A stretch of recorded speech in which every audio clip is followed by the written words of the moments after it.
Hello అండి అందరికీ, నేను బాగున్నాను. మీరందరూ కూడా బాగున్నారా? ఆషాఢ మాసంలో గోరింటాకు పెట్టుకోమని మా ఇంట్లో చెప్పారు. బట్ ఇక్కడ నేను వీళ్ళకి ఎన్ని రకాలుగా చెప్పినా ఇక్కడ వాళ్ళకి నా భాష అర్థం కావట్లేదు. ఒడియా వాళ్ళకి గోరింటాకు అంటే ఏమంటారో నాకు తెలియదు మరి. సో ఇది ఎంత కాదు అని చెప్పేసి నేను ఇంటి దగ్గర నుంచి డ్రై గోరింటాకు తెచ్చుకున్నాను వచ్చేటప్పుడు. సో దాంట్లోనే కొంచెం నిమ్మకాయ పిండేసి పెట్టుకున్నాను. బాగానే పండింది, వర్కౌట్ అయింది. ఏదో ఒకసారికి అయితే పెట్టేసుకున్నాను. ఇంకా మనకి చెట్టు మీద తీసింది అయితే చాలా బాగా పండుద్ది. మీరు పెట్టుకున్నారా గోరింటాకు? మేము ఉంటున్న లొకేషన్లో మా ఇల్లు తప్ప నాకు ఇంకేం బాగున్నట్టు అనిపించట్లేదు. సో కొంచెం ఎంతైనా ఇంట్లో ఉంటే కొంచెం బోరింగ్ అనిపిస్తుంది కదా. కొంచెం మైండ్ రిలాక్సేషన్ కోసం టెంపుల్కి వెళ్ళమని చెప్పాను. తను టెంపుల్కి తీసుకెళ్తున్నాడు, ఇస్కాన్ టెంపుల్కి తీసుకెళ్తున్నాడు.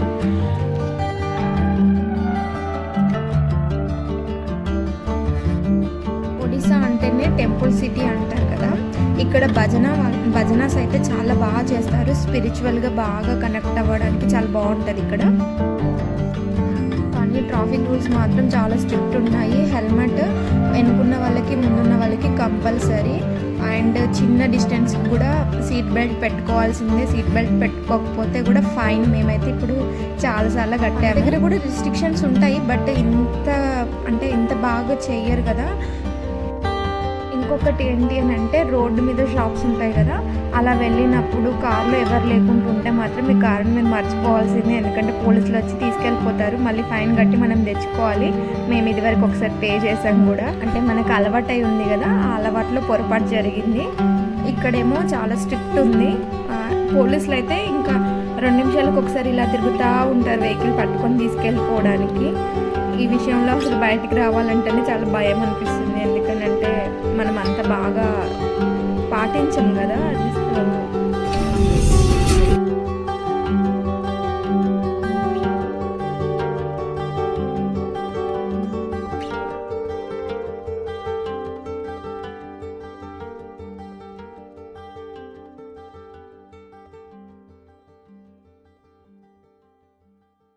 మా పిల్లలిద్దరికీ ఆకలి వేస్తుందంట. ఇదిగో ఇక్కడ టైర్లు పట్టుకొని వెళ్ళిపోతున్నారు కదా, వాళ్ళే మన కార్ని ఎత్తుకుపోవడానికి రెడీగా ఉంటారు. సో ఒడిశాలో కొంచెం ట్రాఫిక్ రూల్స్ బాగా పాటించాలి. మేమైతే ఇస్కాన్ టెంపుల్కి వచ్చేసాము. ఇది ఎంట్రన్స్ ముందు. ఇది టెంపుల్కి వెళ్తుంటే లోపల ఉంది చిన్నగా షాపింగ్ లాగా. ఇది మెయిన్ ఎంట్రన్స్. ఇక్కడ ఆర్చ్. నాకు కృష్ణుని టెంపుల్స్లో ఉన్న ఇంటీరియర్ అంటే చాలా బాగా నచ్చుతుంది ఈ మధ్యలో. ఇదివరకు మన మహారాష్ట్రలో ఉన్న ఒక టెంపుల్కి వెళ్ళాం కదా, అక్కడ కూడా నాకు ఇంటీరియర్ చాలా బాగా నచ్చింది. ఇక్కడ కూడా బాగానే ఉంది. ఓకే, మీరు నా వ్లాగ్స్ చూసి నేను ఏదో బాగా భక్తురాలని అనుకుంటున్నారు. అలా ఏం కాదు, జస్ట్ నా మైండ్ రిలాక్సేషన్ కోసం మాత్రమే నేను టెంపుల్స్కి వెళ్తాను. ఇన్ఫ్యాక్ట్ నేను ఒడిశాలో మన తెలుగు టెంపుల్స్ని బాగా ఫీల్ అవుతున్నా. ఎందుకంటే మాకు చాలా డిస్టెన్స్లో ఉన్నాయి. అదే వైజాగ్లో అయితే ఎవ్రీ ట్యూస్డే నేను ఖచ్చితంగా టెంపుల్కి వెళ్తుండే, నాకు పాసిబుల్ ఉంటే. ఎందుకో తెలియదు, నాకు టెంపుల్కి వెళ్తే చాలా పాజిటివ్ వైబ్స్ వస్తాయి. పిల్లలకి కూడా కొంచెం మన ట్రెడిషనల్ నేర్పించడానికి ఇది ఒక మంచి అవకాశం లెక్క అనిపిస్తుంది. నేనేం వీడియో తీయట్లేదని మా బాబు నన్ను వీడియో తీస్తున్నాడు. మమ్మీ ఇలా తీసుకో మమ్మీ అని చెప్పేసి వాడే షూట్ చేస్తున్నాడు.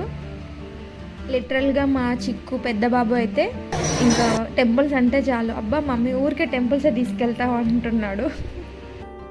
టెంపుల్లో కృష్ణుడు ఎలా పుట్టాడు, తను చేసిన ఏంటి పనులన్నిటికీ కలిపి ఒక గ్యాలరీ లాగా పెట్టారు. అవన్నీ సో టెంపుల్కి వెళ్ళాక మళ్ళీ నా మైండ్ అంతా నార్మలైజ్ అయిపోయింది. మళ్ళీ ఓకే, ఇట్స్ ఓకే, ఇక్కడ ఉండొచ్చు అన్న ఒక ఫీలింగ్ లాగా మళ్ళీ అనిపించింది. నేను చాలా స్ట్రగుల్ అవుతున్నా ఇక్కడ ఉండడానికి. కొంచెం ఇబ్బందిగా అనిపిస్తుంది, కానీ తప్పదు, పార్ట్ ఆఫ్ ది లైఫ్ కదా, అన్నీ మనకు నచ్చినట్టే జరగవు. వేరే స్టేట్ కదా, పిల్లలు ఎలా ఉంటున్నారు అని అడిగారు కొంతమంది. పిల్లలైతే బాగానే తొందరనే మింగిల్ అయిపోయారు. నేను కూడా నాకు తెలిసిన హిందీ మాట్లాడుతున్నాను, దాన్ని అర్థం చేసుకునే ఫ్రెండ్స్ దొరికారు. ఇంకా అలా నడుస్తుంది ఇప్పటికైతే. ఇంకా హిందీ ఇంగ్లీష్ ఇంప్రూవ్ చేసుకోవాల్సిన అవకాశం అయితే ఇప్పుడు ఒకటి మాకు వచ్చింది. ఇక్కడ ప్రసాదం తీసేసుకొని ఇంకా ఇంటికైతే వెళ్ళిపోయాము. ఇక్కడ టెంపుల్లోనే ఇలా షాపింగ్స్ ఉన్నాయి. ఇక్కడ ఏమేమి ఉన్నాయి, మనకు తెలుగు సంబంధించిన బుక్ ఉన్నదా అని ఏదైనా చూడడానికి